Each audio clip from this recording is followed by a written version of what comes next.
Existen muchas patologías crónicas que afectan al cuerpo humano.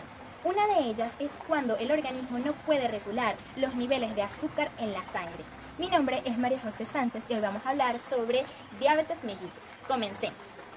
Para hablar sobre diabetes mellitus, primero debemos conocer el órgano que es afectado en esta enfermedad, su anatomía y un poco de su fisiología. Este sería el páncreas. El páncreas es un órgano que se encuentra en la cavidad abdominal. Es alargado y estrecho. Posee tres partes anatómicas: la cabeza, el cuerpo y la cola. Él es retroperitoneal y se encuentra en disposición transversal. La cabeza se ubica en la curvatura del duodeno, que es la primera porción del intestino delgado. Pasa posterior al estómago y termina cerca del vaso. Este órgano es muy particular ya que posee dos clases de funciones, una exocrina y una endocrina. La exocrina está dada por los acinos pancreáticos. Estos acinos se van uniendo en forma de conductillos a un conducto principal que va a llevar las enzimas que este produce desde el páncreas hasta el duodeno, como por ejemplo la lipasa y la amilasa, que van a ayudar a la digestión. También produce bicarbonato que ayuda a neutralizar el ácido del estómago en el duodeno.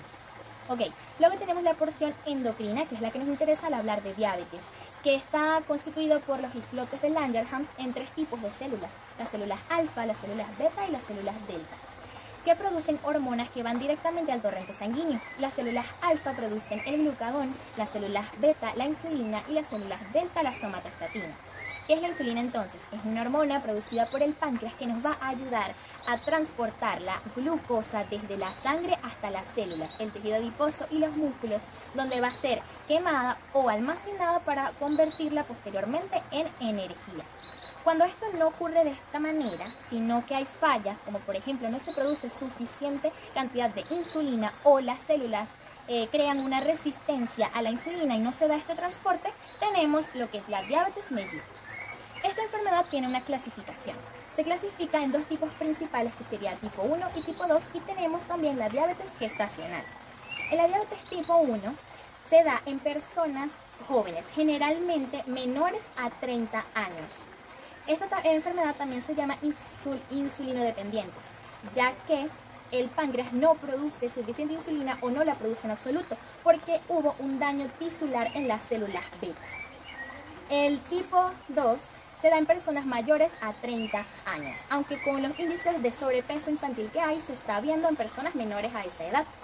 Ok, en esta no es que el páncreas no produzca insulina, de hecho a veces produce niveles más altos de lo normal, sino que las células crearon resistencia a la insulina y no se da el transporte de la glucosa hacia las células, lo que también produce la diabetes.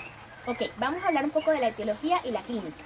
La etiología de esta enfermedad no es muy precisa, ya que no se conoce la causa exacta de por qué se da, por ejemplo, la diabetes 1, tipo 1, que haya daño tisular en las células beta. Se dice que puede ser un agente o un factor vírico o químico o una predisposición genética.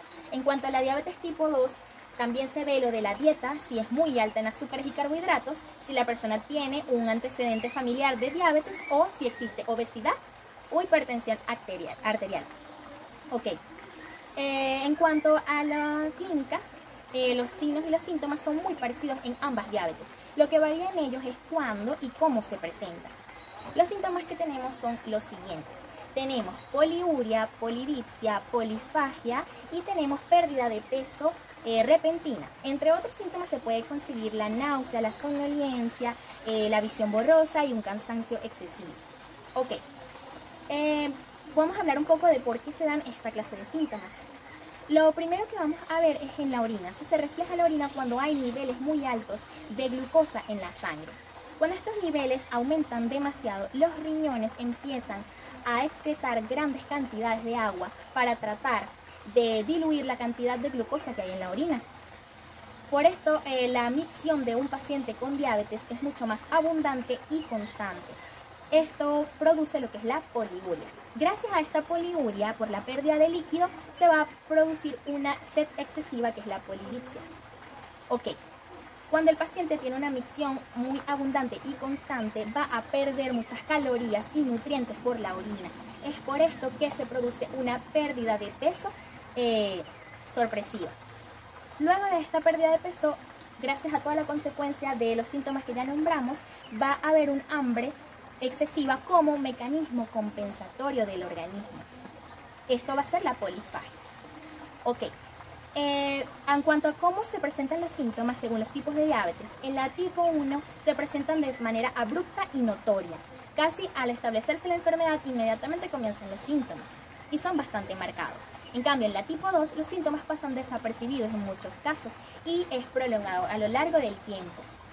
En cuanto al diagnóstico, primero debemos saber cuáles son los niveles normales de glucosa en la sangre, que son de 70 a 100 miligramos por decilitros.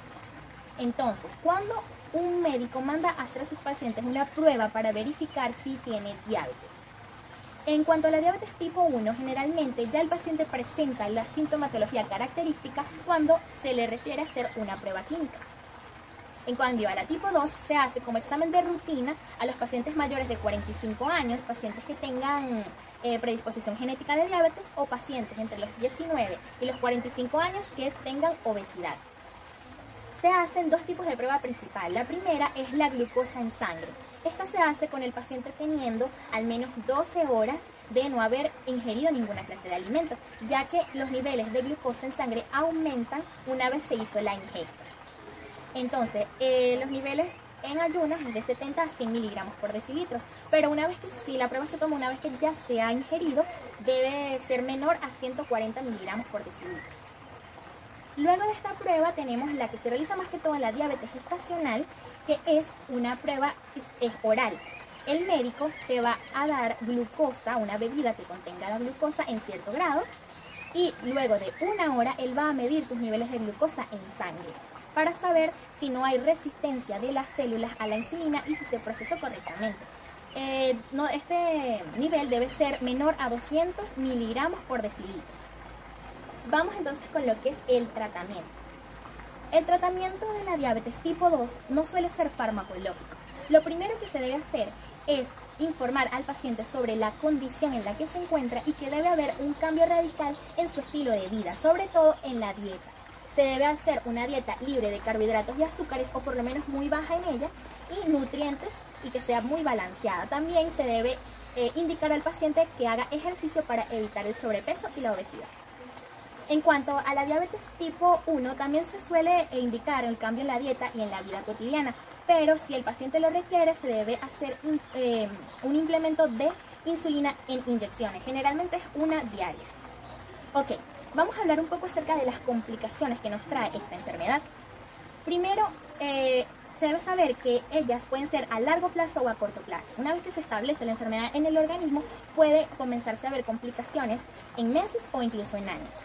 Ok, las complicaciones comienzan primero por los vasos sanguíneos. Los vasos sanguíneos pequeños tienen lesiones en sus paredes. Lo que ocurre es que no hay una buena transferencia del oxígeno y que puede haber extravasación. Esto trae como consecuencia enfermedades cardíacas, accidentes cerebrovasculares y gangrena en los pies y en las manos. Luego tenemos lo que es daños en los ojos. Los vasos sanguíneos de la retina sufren daño en sus paredes, lo que causa una visión borrosa y con el tiempo la ceguera. En los riñones, los vasos sanguíneos se vuelven más gruesos, por lo que la proteína se escapa hacia la orina y no se hace una correcta filtración de la sangre. Esto causa una insuficiencia renal. En cuanto a la piel, que no haya una buena oxigenación daña los nervios, entonces se pierde la sensibilidad en la piel. Por esto hay más probabilidad de que ocurran heridas, porque si el paciente no siente que se lesiona, ocurre con mayor frecuencia. En cuanto a los nervios, existe un daño del sistema nervioso autónomo, más que todo en lo que controla la presión arterial y la digestión. Esto trae como consecuencia oscilaciones en la presión arterial, problemas con la deglución y con la digestión. En la sangre altera también la función de los glóbulos blancos. Es por esto que hay más susceptibilidad de sufrir infecciones, más que todo en el tracto urinario y en la piel. Por último tenemos la cetoacidosis diabética, que puede ser una consecuencia de la diabetes tipo 1. Esto se da porque como el organismo no necesita buscar como mecanismo compensatorio alguna otra fuente. La que elige es el tejido grasoso. La grasa se desintegra y se convierte en cetona. La acetona hace daño al organismo porque vuelve ácido el pH de la sangre, lo que trae múltiples consecuencias. Como vemos, la diabetes mellitus es una enfermedad que si el paciente no se previene una vez diagnosticado y no cambia su estilo de vida, puede traernos múltiples consecuencias para nuestra salud. Muchas gracias, este fue todo mi video por hoy. Espero que les haya servido la información. Si están interesados en seguir viendo videos de esta clase, suscríbanse al canal y activen la campanita de notificaciones.